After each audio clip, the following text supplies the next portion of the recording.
अच्छा इंसान नहीं है, गुंडा है, गुंडा। मास्टर जी, मैंने दादाजी को प्रॉमिस किया है कि अगले 24 घंटे के अंदर मैं आप तीनों को घर वापस लेकर जाऊंगी। धमकी दे रही है रघु को। आवाज और उंगली नीचे रघु। एक बात समझ लो रघु, अगर औरत ममता की मूरत होती है तो वो दुर्गा का रूप भी होती है, और अगर उसने एक बात ठान ली तो बड़े से बड़े राक्षस का भी वध कर सकती है।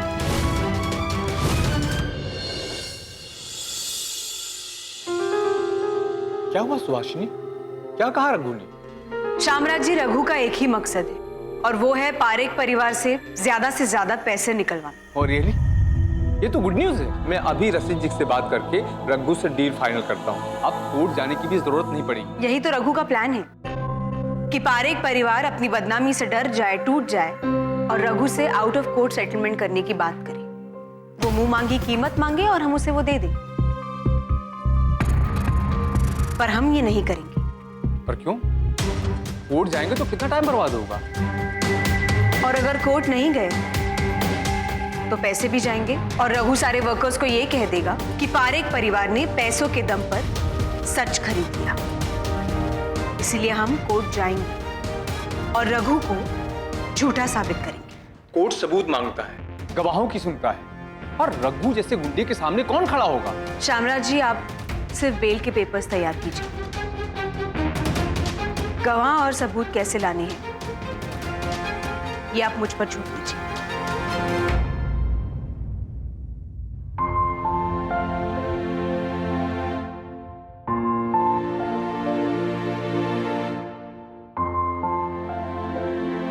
देखा रहा हूं सुबह कितने कॉन्फिडेंस और हैव टू डू वाले एटीट्यूड के साथ काम कर रही है।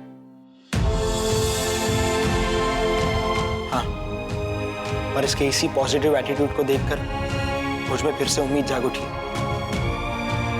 और ये उम्मीद आप टूटने मत देना राहुल भैया। प्रॉमिस मी, ये केस हम ही जीतने वाले हैं। हाँ सुबह, मैं प्रॉमिस करता हूँ। मगर बेल का क्या हुआ? आप टेंशन मत लीजिए, बेल भी हो जाएगी।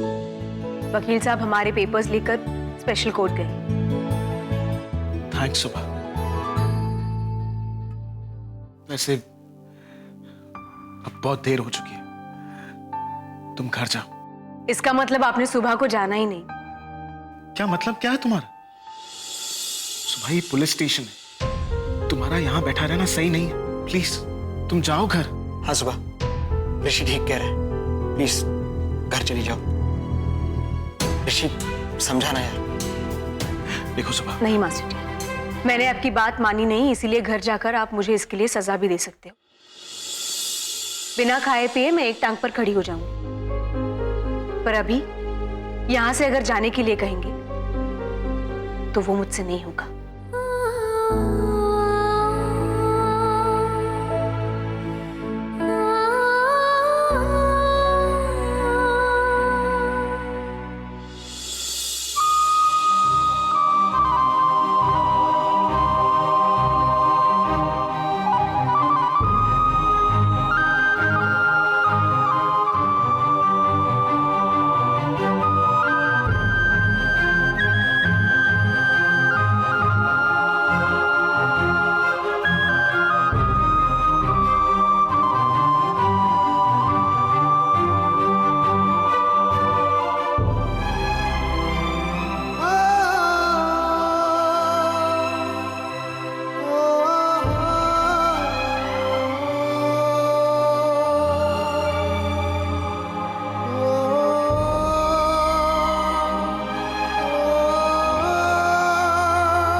बकुला, अब बस भी करो इतना रोना। देखो, अभी अभी सुबह ने मुझे फोन किया था और कहा कि वो सब कुछ ठीक कर देगी। सुबह ने फोन करके बताया? मतलब वो अभी तक पुलिस स्टेशन में है? हाँ वही है। मैंने भी यही कहा कि बेटा बहुत रात हो गई है, अब घर आ जा। तो पता है क्या कहती है कि नहीं, जब तक मेरे मास्टर जी यहाँ हैं मैं घर नहीं आऊंगी।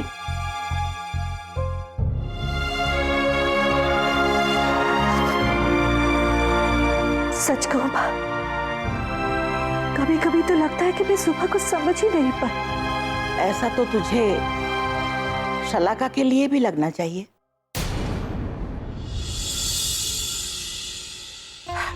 अब देखो, ऋषि वहां पुलिस स्टेशन में है और वो अपनी बीमारी का बहाना बनाकर कमरे में जाकर बैठ गई है।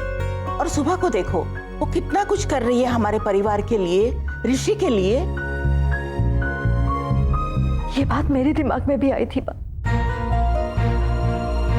लेकिन अब जब वो बीमार हो चुकी है तो वो क्या कर सकती है? बकुला, अगर ऐसी बात सावित्री ने सोची होती ना, तो क्या कभी भी अपने पति सत्यवान के प्राण यमराज से वापस ला सकती थी?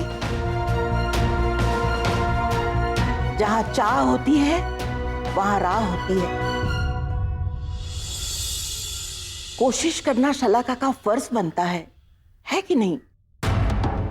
आप कहे तो मैं उसे समझा। नहीं बकुला, ये समझाने की नहीं, समझने की बात है। और मुझे लगता है कि अब बहुत कुछ तुम्हारी समझ में भी आने लगा है।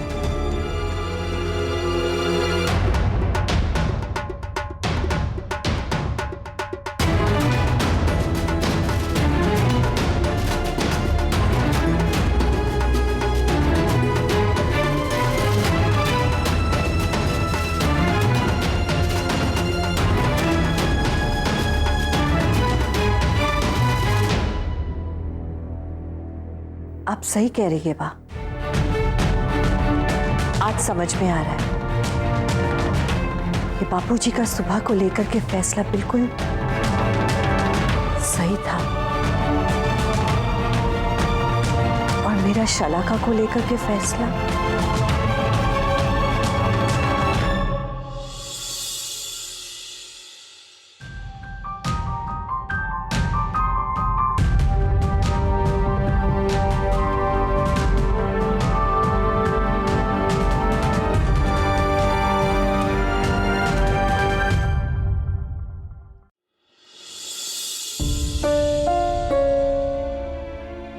नहीं देखी जा रही मुझसे मास्टर जी की ये तकलीफ। इन्हें बाहर निकालने के लिए मुझे किसी भी तरह किसी को गवाह बनाकर सामने लाना होगा, मगर कौन देगा इस रघु के खिलाफ गवाही?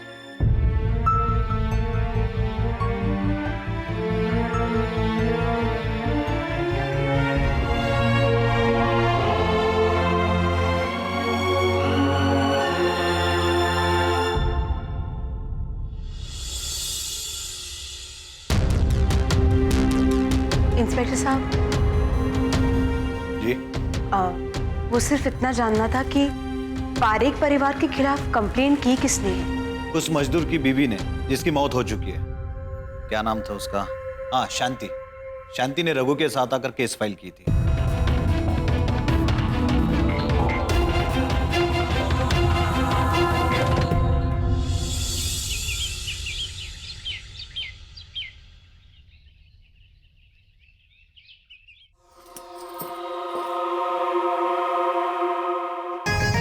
देखते हैं आज की हेडलाइन क्या है।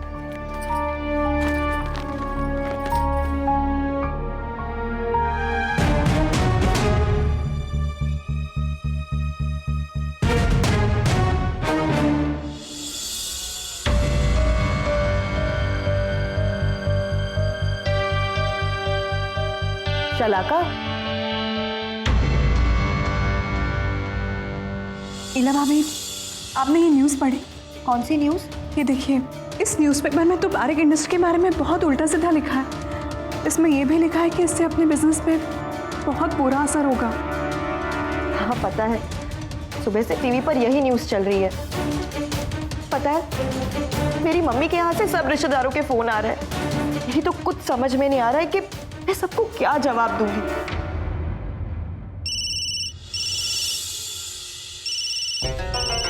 एक और रिश्तेदार। शलाका, तुम प्लीज ये दूध दादाजी को दे आओ। Thank you. हाँ, हेलो। बढ़िया ही थैंक्स कहने वाली, नौकरानी बना के रखा है मुझे। दादाजी को दूध दे के आओ। My foot.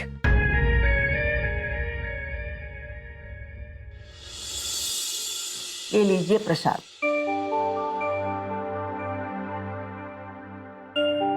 जय महादेव।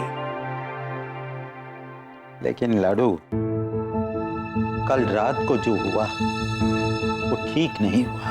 वो सुबह बेचारी पूरी रात वहां पुलिस स्टेशन में रही और मैं हूं कि मैं यहाँ घर में बैठा हूं। आप चिंता मत कीजिए, महादेव जी जो कुछ भी करते हैं ना, इसमें कोई ना कोई संकेत जरूर होता है। मतलब कल रात मुझे सुबह ने पुलिस स्टेशन से फोन किया था। अच्छा। हाँ, और उसने मुझसे कहा कि रसिक का बर्ताव उसके साथ बहुत अच्छा था। अच्छा। और यहाँ घर पे बकुला से भी मेरी बात हुई। अच्छा। उसे भी एहसास हुआ है कि सुबह हमारे लिए कितना कुछ कर रही है। अगर ऐसा है तब तो मेरी महादेव जी से प्रार्थना है कि वो ऋषि को जल्द से जल्द इस बात का एहसास करवा दे कि शलाका उसके लायक नहीं है। सब कुछ ठीक हो जाएगा, आप थोड़ा सा भरोसा रखिए। जब ऐसा होगा ना, उस दिन मैं शलाका को धक्के मारकर इस घर से बाहर निकाल दूंगा।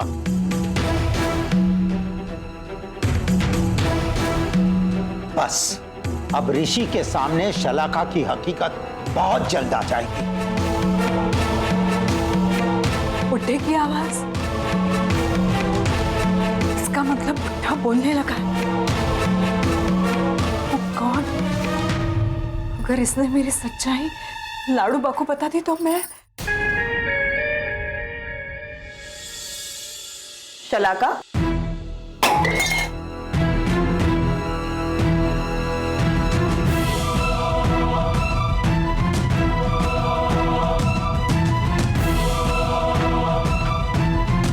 क्या कर रही हो तुम? दादाजी बात कर रहे हैं अंदर। क्या दादाजी बात कर रहे हैं? लाडू बा, अरे इला बेटा तुम आओ। अभी कुछ गिरा, मैंने आवाज सुनी, क्या हुआ?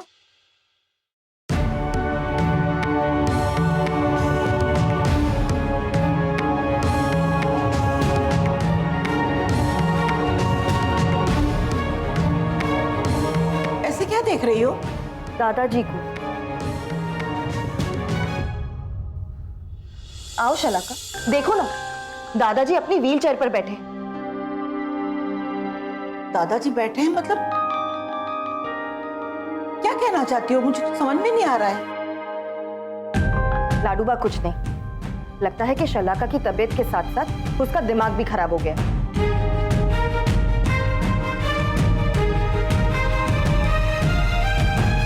मुझसे कह रही थी कि उसने आपको और दादाजी को बातें करते हुए सुना।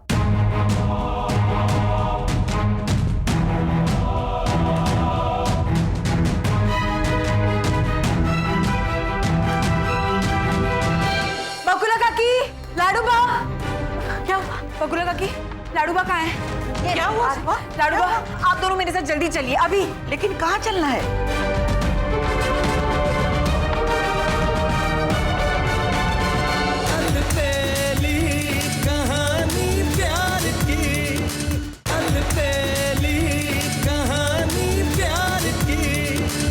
देखो ना, मुझसे कह रही थी कि उसने आपको और दादाजी को बात करते हुए सुना।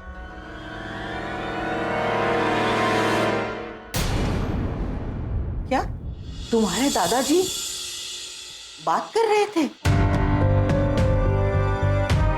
देख लिया ना शलाका? हाँ, अब चलो, लगता है दादाजी के साथ साथ तुम्हें भी आराम करने की जरूरत है। धातुबा, आई एम रियली सॉरी।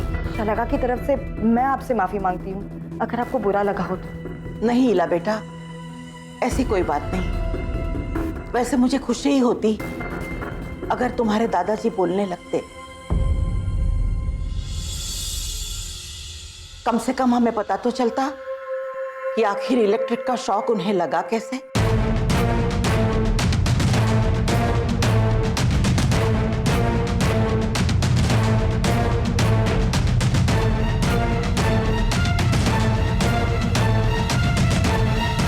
शलाका, तुम्हारे माथे पर इतना पसीना क्यों? नहीं नहीं लाडू बाप, कुछ नहीं। वो हाँ, मेरे हाथ से वो दूध का ग्लास गिर गया ना। I am sorry.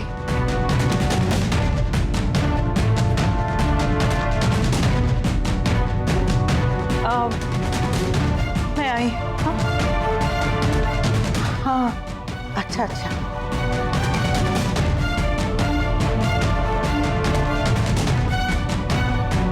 अरे सुनो शलाका, नहीं लगेगा, उसे आराम करने दो, उसकी तबीयत खराब है ना। नहीं तो फिर सबसे कहती फिरेगी कि मैंने तुम्हारे दादाजी को सिर्फ बोलते हुए नहीं, चलते फिरते भी देखा है। बिल्कुल ठीक कह रही है लाडू बा, जाने दीजिए उसे। बाप, मैं दादाजी के लिए दूध लेकर आती हूँ। नहीं नहीं, मैं ले लूंगी, जाओ, अब तुम भी जाओ। ठीक है।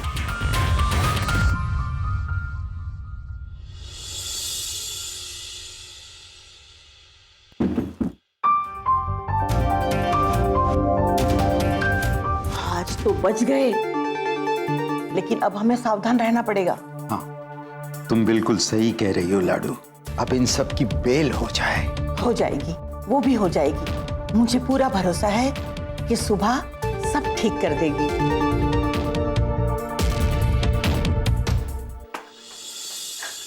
लाडू बा, बकुला काकी, लाडू बा, क्या हुआ? बकुला काकी, लाडू बा कहाँ है? बस ये क्या हुआ? लाडू बा, आप दोनों मेरे साथ जल्दी चलिए। अभी क्या हुआ? बेल हो गई?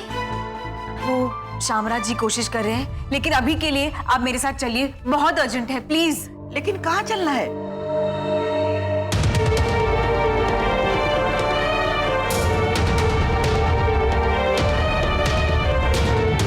ठीक है, मैं तुम्हारे दादाजी को पता कराती हूँ। अभी आई। हम चले।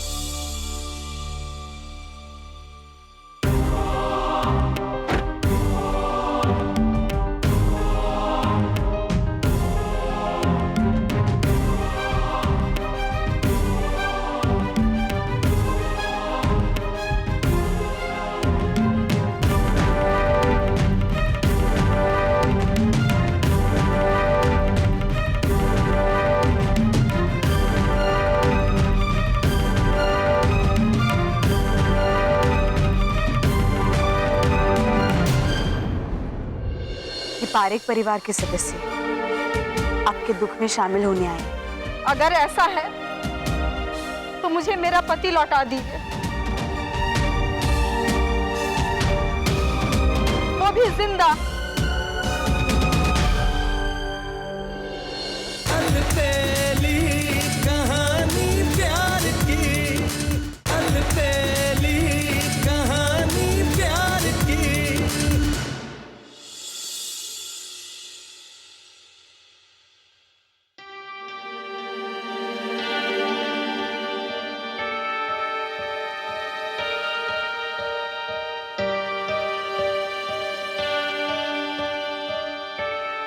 जी आप लोग?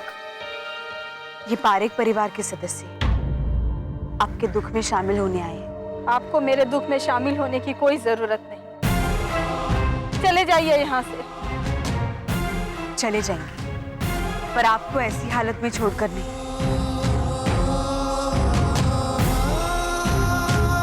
देखो, जो कुछ भी हुआ उस बात का हमें बहुत दुख है। इतनी छोटी सी उम्र में पति के गुजर जाने के बाद जिंदगी कितनी मुश्किल हो जाती है, हम समझ सकते हैं।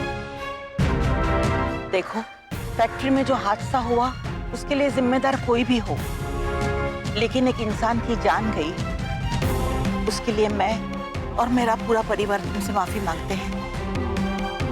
अगर तुम्हें कोई मदद चाहिए तो हमसे जरूर कहना, हम समझेंगे कि हम हमारे परिवार की मदद कर रहे हैं। अगर ऐसा है तो मुझे मेरा पति लौटा दो।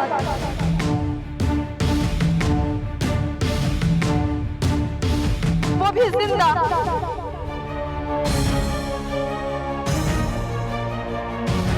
लौटा सकती हैं आप?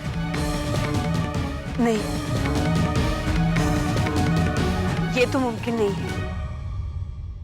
पर आप अगर चाहो तो इन्हें इनके बेटे जरूर लौटा सकती हो। जी?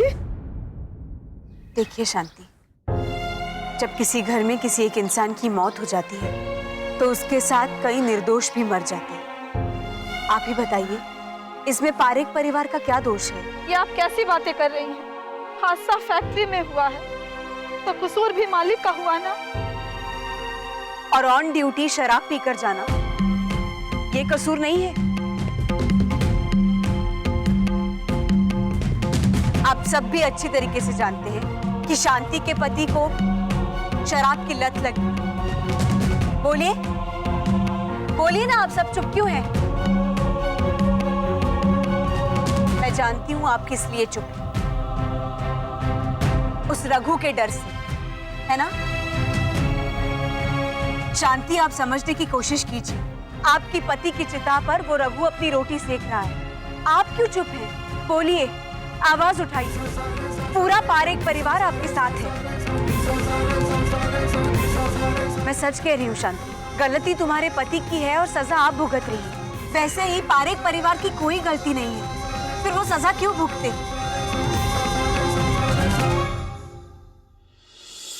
मैं आपके सामने हाथ जोड़ती हूँ शांति, अपनी कंप्लेंट वापस ले लीजिए। लाडूबा को उनका बेटा और बकुला काकी को उनका पति और बेटे लौटा दो।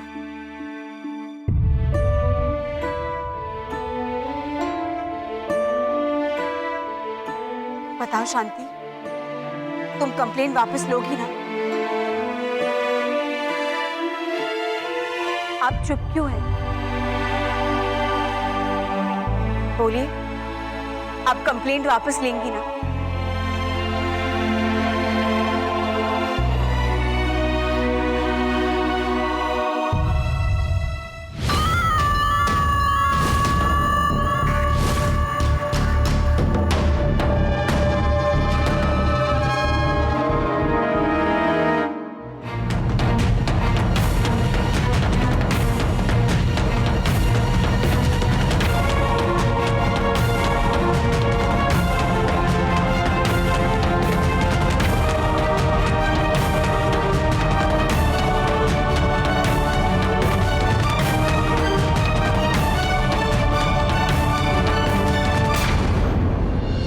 सुभाषिनी ने मुझे फोन करके 11:30 बजे से पहले यहाँ पहुँचने के लिए कहा था। लेकिन वो गई कहाँ है? वो तो मुझे पता नहीं, सिर्फ इतना ही कहा था, वो आप लोगों की बेगुनाही का सबूत लेकर 12 बजे से पहले आ जाए। आप जैसे इतने बड़े लॉयर कुछ नहीं कर पाए तो वो क्या कर पाएगी? आई एम श्योर कि वो जरूर आएगी और साथ में एक गवाह भी लेकर आएगी।